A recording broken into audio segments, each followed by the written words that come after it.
Hey there guys, welcome to Anthony Reviews, where Anthony reviews. 2011 was a weird time for DC Comics. They had a lot going on, a lot of good, a lot of bad, bit of both if you will. We had a Green Lantern movie, which of course at this time is the one and only live-action Green Lantern movie.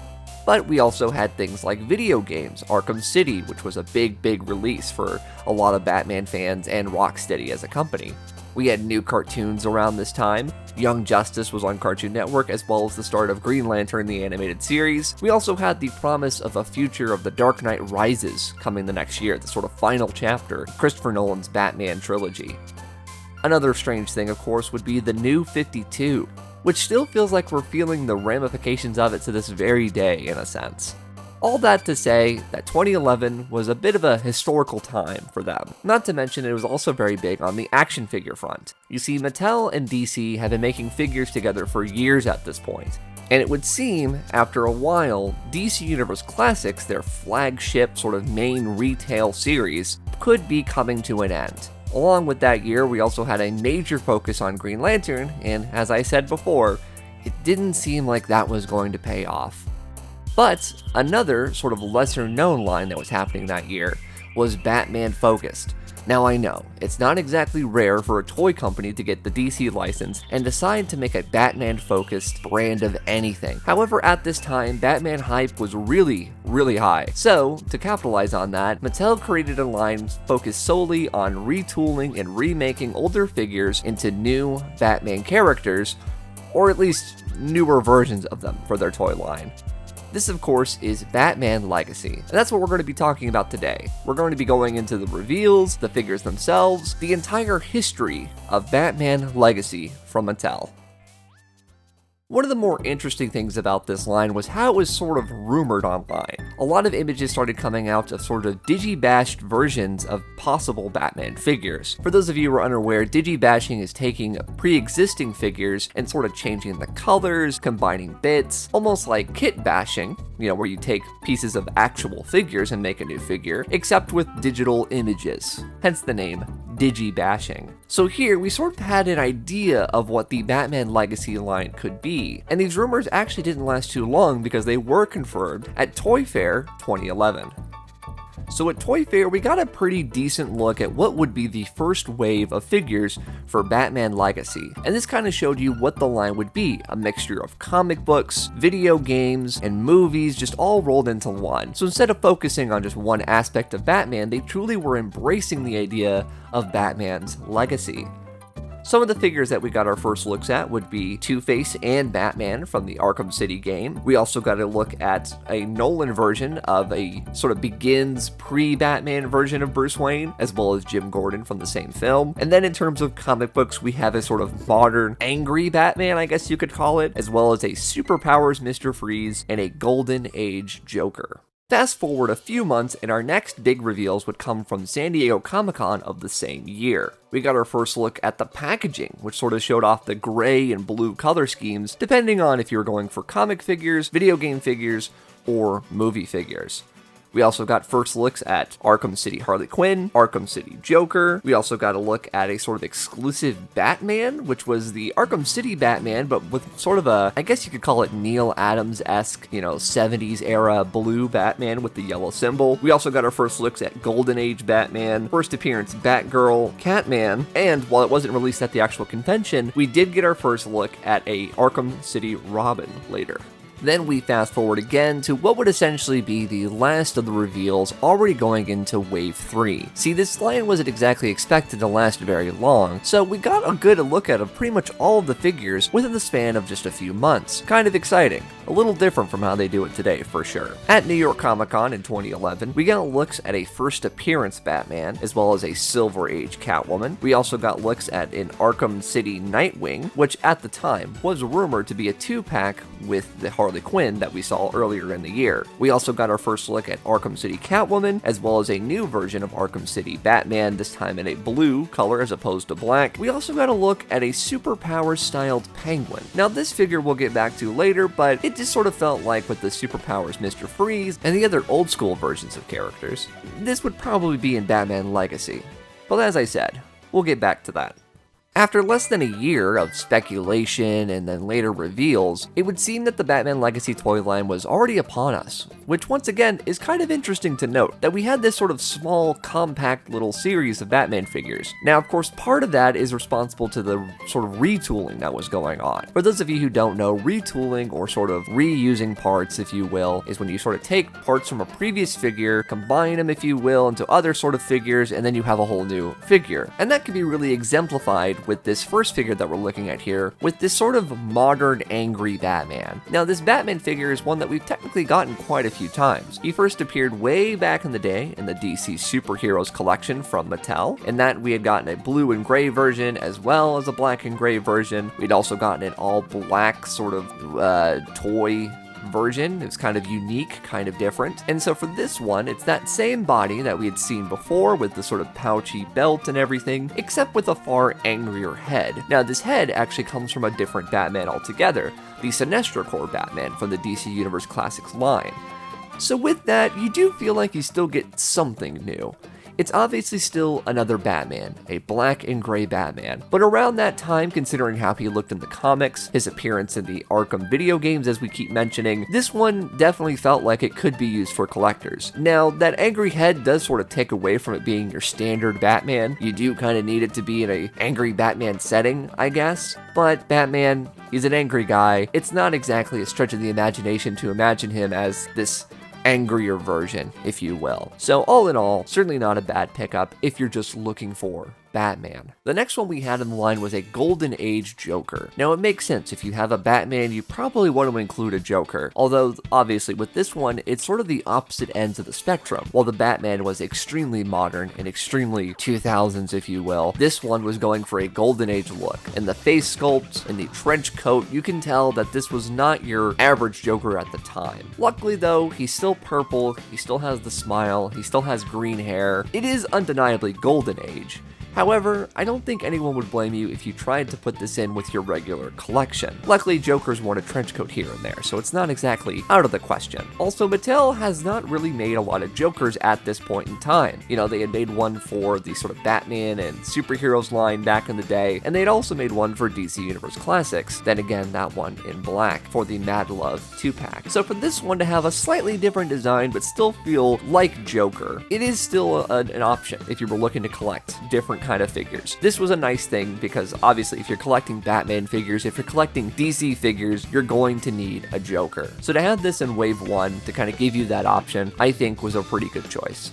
From those two to a bit more of a bizarre choice comes the superpowers-inspired Mr. Freeze. Now, of course, I keep saying superpowers, and if you've watched my recent video where I talked about the Peacemaker 3-pack from McFarlane Toys, you might be familiar with the DC Superpowers collection from Kenner from back in the 80s. Now, that line had a Mr. Freeze figure, so what this figure was trying to do was sort of emulate that feeling of that retro toy. Ultimately, though, I don't know if it quite captures it. Like, the colors aren't exactly a one-to-one. You know what I mean? And they don't have to be an exact representation, of course, but they do feel bolder and louder. Not to mention, the pink helmet is going to be the most distracting thing on your shelf. There's just no way that you can put this anywhere else unless you're going for a sort of bright 80s colorful toy. And as I just mentioned, it's not exactly a perfect match for that exact figure. I would say the original one is much more subdued and could be used for a regular Mr. Freeze now compared to this one. Not to mention, it's on an older body that had been used multiple times before for characters like Lex Luthor, and I would say fans probably wanted something a bit more streamlined.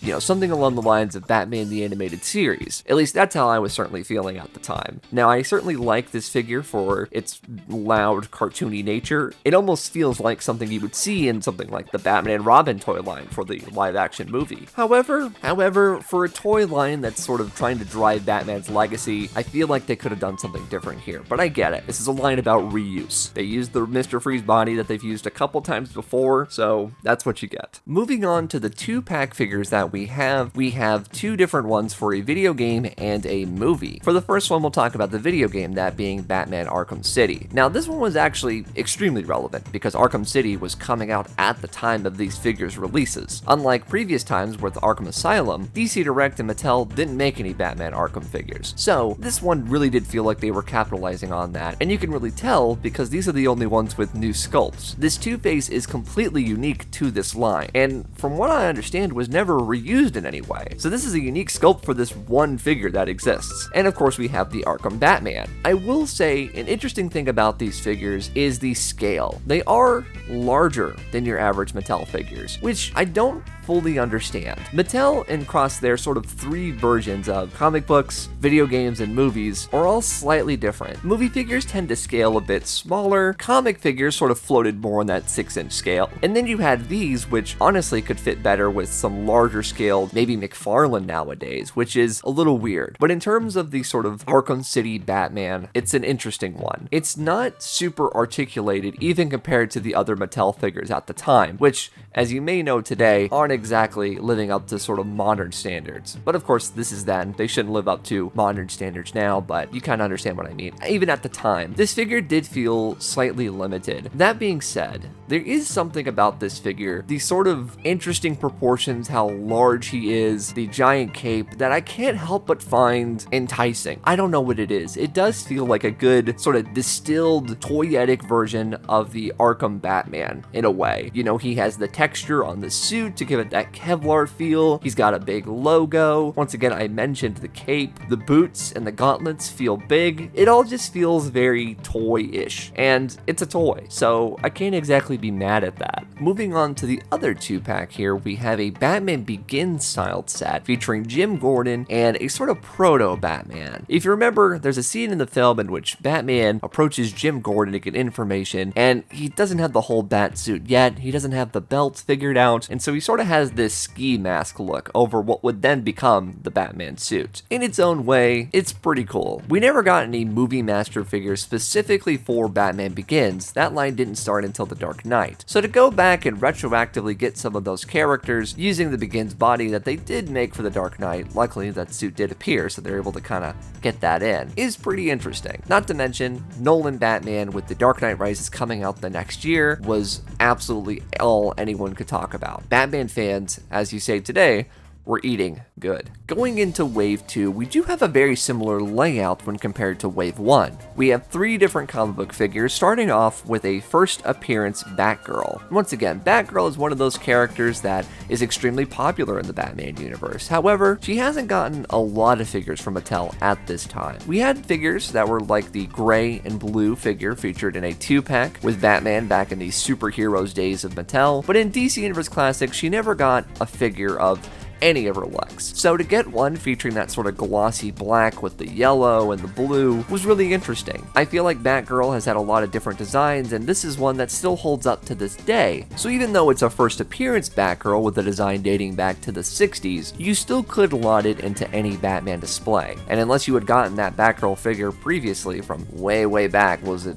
almost a decade prior to this figure's release, this was a very perfect opportunity to get yourself a new Batgirl. The next figure we have, of course, is another Batman. It is his legacy after all, this one being a Golden Age Batman. Now, we'll see this figure sort of again at a later time, but in terms of this one, it is a very simple sort of gray and blue Batman, big black sort of bat logo on his chest. He's got more of a square head to replicate that old school style. Overall, I'd say it's a pretty good depiction of an old school Batman design. It does say Golden Age, and while I do agree with its sort of Golden Age mentality, and there is another figure that could probably fit the Silver Age sort of label a bit more, I do think you could fudge this as a Silver Age Batman as well, just because it does have a pseudo Adam West feel to him, if you know what I mean. The last comic figure to come in this wave would be Catman. Now Catman, who is a bit more of an obscure Batman character, not featured in a lot of adaptations or other media, was a nice addition just in terms of having a sort of rando character in the group. You know, you can fill your Batman line with Jokers and Mr. Freeze and Catwoman all you like, but Batman has a very large rogues gallery and a very large world of characters, so it is really cool to see some of those lesser known characters get a bit of a spotlight here. And you can imagine why it's Catman Batman because of the amount of reuse used on this figure, just because, well, he looks like Batman. He's an orange Batman. The head is different, and I do believe the claws are unique to this figure, so he does have some new pieces here and there, which is nice. But there's a reason they picked Catman over, say, the ventriloquist, right? Because they have this Batman-esque body. Overall, though, I do think it is cool that Catman finally has an action figure, considering this is probably one of the very few that he's ever had in his entire comic book history.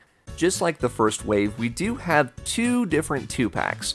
One being video game inspired and one being movie inspired. Once again, we'll start with the video game pack, this one being based on Arkham City's Joker and Robin. Joker, of course, is a major character in pretty much every Arkham game. This one, in City, featuring a very sickly look, is interesting. Obviously, at the same time, there was DC Direct coming out with their Arkham City figures, so there was a little bit of a comparison. Now, of course, they're sort of different mindsets. These are more so meant to be played as toys. They're a bit more durable. They've got a different style of articulation versus DC Directs, which at the time were more expensive, and like I said, different mindsets going into it. However, it's hard not to deny that this Joker has a very, very small head. I don't know why it looks so small. Something about it on this body just doesn't look right. Going over to the Robin figure, I do feel like this one is a decent enough sort of representation of Tim Drake from the Arkham games. It's a very simple design, it's very Robin but real, the colors are more muted. That being said, he is still sleeveless, so he has that going for him. With 4 figures in total, the Arkham City series is really starting to build out. And once again, I should add that when Arkham City came out, it was huge. If you don't remember, this was one of the most hyped games I can remember being there for launch. So having figures available, having any kind of toys was a godsend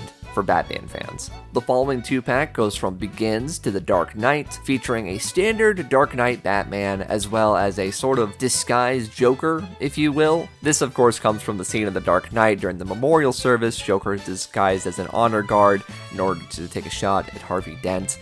And so to make a figure of this is kind of interesting. You know, recently I heard about how there was somebody on Twitter who did not realize that this was the Joker. You know, maybe it's just one of those things. They were a kid when it came out. They hadn't revisited it in sort of a critical way since then, but it is pretty important to the plot to know that this is the Joker, and as you can see here, they even made a toy of it. So, you know, there's that. It is also interesting to see that they just released it with a standard Batman. There's no sort of alteration to this version of the figure. They didn't release like the Sonar version or anything. Just a standard Dark Knight Batman, which, to be fair, for many people, after the release in 2008, a couple years later, it is a way to get a standard Batman once again. Although, spoiler alert, they'd end up releasing the figure again next year for the Dark Knight Rises, so do with it what you will. Before moving into the final wave here, I did want to talk about 2 exclusive figures. The first one is an Arkham City Batman that we saw previewed at one of the previous conventions in a sort of Neil Adams-esque blue,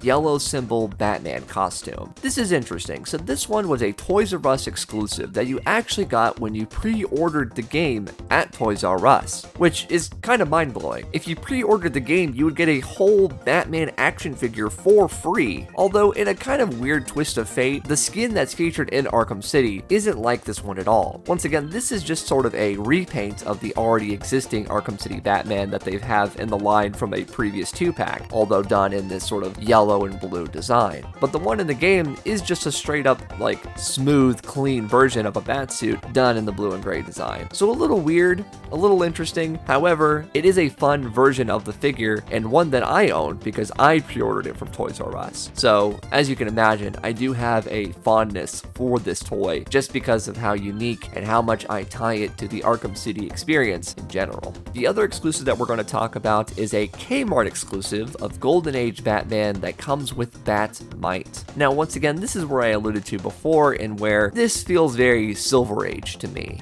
It has that Adam West feel, it has Bat-Mite of all characters, and so you do have a clash of an idea. Once again, I can't agree that this has a Golden Age feel as well, but you could also call it Silver Age. You get what I'm saying? Also Kmart, a Kmart exclusive. Imagine that.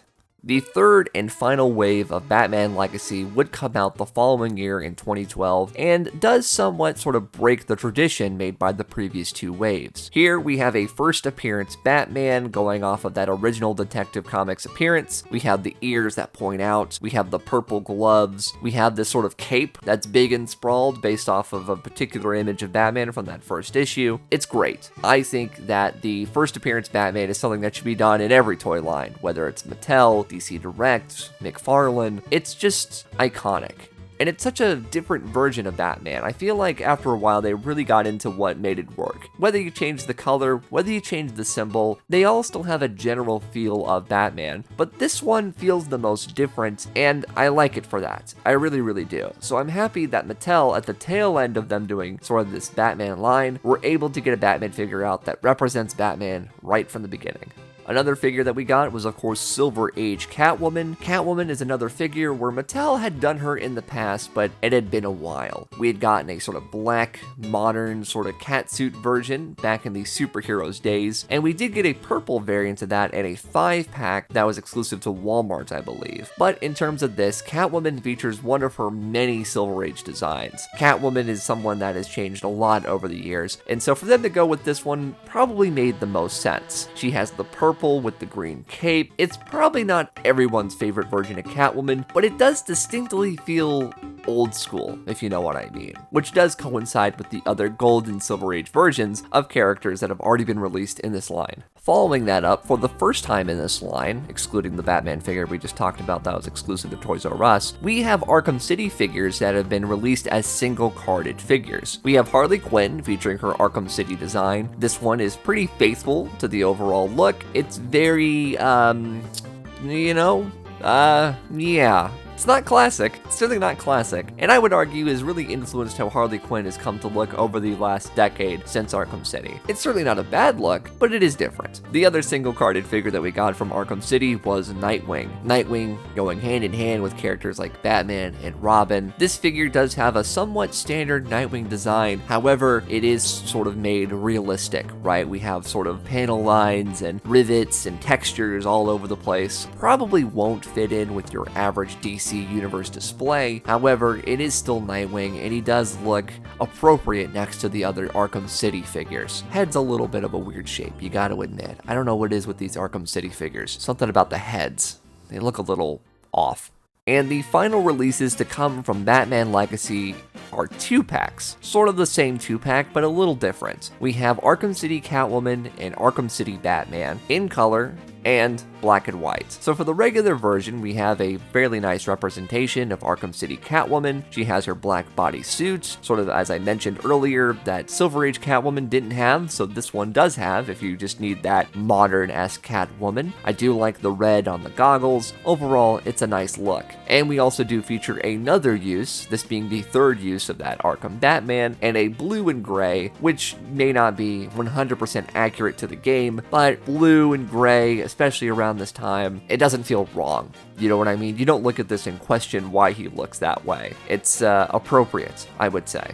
Then to coincide with that pack, we did get a variant that was a black and white, or gray version if you will, of the same characters. Now a lot of the Arkham City marketing featured this very harsh black and white color scheme. You can find a lot of character posters and even game covers that do feature this stark white look. And so that's what they tried to replicate with these figures. A pretty smart move considering how iconic that was in terms of the marketing. Of course, neither of these are new figures, just simply repainted. And I guess if you had to just get one set, it would probably be this one. To kind of represent Arkham City as a whole, this is probably your best bet. And with that, Batman Legacy was done. It really was just sort of planned as a simple, year-long event to release Batman figures, once again, usually retooled out of previous ones. We did have some new figures, mainly involved in the Arkham City line. However, the comic figures and the movie figures, while there are tons of new pieces included, there are mostly just reuse. But that was the idea. Get something to retailers that made them feel like they had an exclusive Batman line that felt special. Once again, the early 2010s really did feel like an insane time to be a Batman fan, with good movies, good comics, good games, everything. So with this toy line, it made a lot of sense to try to capitalize on this newfound Batman hype that may not have been around since 1989, honestly. Although you may be wondering, what about that Penguin figure I mentioned before? He was spotted at one of these conventions, and with the sort of theming of superpowers and it being a Batman character, you would think he would have been in the Batman line, correct? Well, he would later show up in what would be considered the Batman Unlimited toy line, which was coinciding with DC Unlimited, which featured New 52 designs. It's honestly a whole nother thing, and maybe someday I'll make a video on that toy line, but that's a different story. This video is brought to you in part by Hobby Link Japan. If you're a fan of things like Super Sentai or just Japanese media in general, why don't you check out Hobby Link Japan? They've got figures, statues, and a whole horde of different kind of collectibles. Click the link down in the description below to check out Hobby Link Japan today.